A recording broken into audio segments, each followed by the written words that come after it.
Hey guys, Pauly Howard. I'm with Fox Sports Radio. It's Friday, September 18th. Before I tell you what I'm betting, time to rant and run. Huge loss for the Chiefs last night. They let one get away. You cannot lose a game when you have a 14-0 lead and you're dominating and Manning can't do much with the football. You get a pick six, you like your chances. You're at home in that environment with a 14-point lead.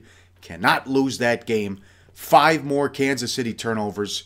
Usually when a team's +4 in the turnover battle, it's a blowout. That wasn't the case with the Broncos. But the divisional dominance with Peyton Manning since he came over in 2012, 18-1 in divisional games, 13 straight on the road. Denver's on national TV again. They're in Detroit, Week 3 on Sunday Night Football. He was comfortable when they got away from that Kubiak offense.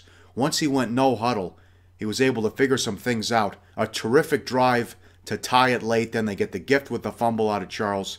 As they converted, he kept finding Sanders and Thomas over the middle of the field. They run basically the same thing, but they haven't been able to stop it. But as Dave Malinsky said, he could knock over milk bottles at the carnival. This guy should have had 5 interceptions last night. The ball just hangs in the air and floats. There's nothing on it. And Kansas City let him off the hook. He had the pick six, but so many other passes should have been picked off. And if you're Kansas City, you cannot lose that game with the early lead and all the turnovers. We're on another under that's scoreless in the second quarter, and there's 6 turnovers again. It was just like the Jets game on Sunday. Lunacy. Hey, Walt Anderson and your crew, quit throwing flags if you're going to pick up the flag and there's no penalty.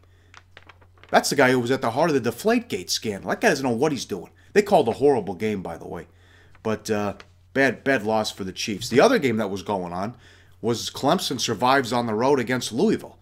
Bobby Petrino has now played 3 quarterbacks in 3 games, and they're 0-3. A lot of preseason hype with Louisville. That's been a disaster.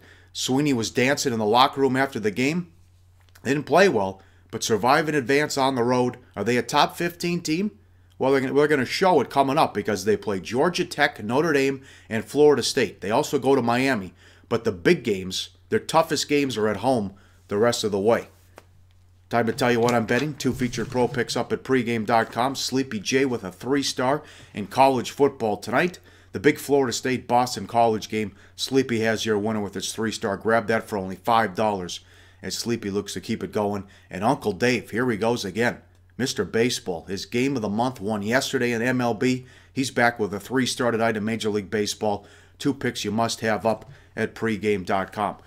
Pauly's pick from the pros. It's time to handicap the Cappers.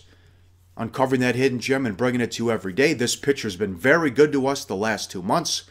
This team's been strong at home. This pitcher has been unbelievable at home. And we're going against a guy who has an ERA of 6 and change in his last few starts. Plus money on this one. Grab it today for just $15. Handicapping the Cappers. Pauly's pick from the pros. 2 pros on this game, but for different reasons. That's the selection today. The free pick, as always, betting half unit on this one. J.R. O'Donnell.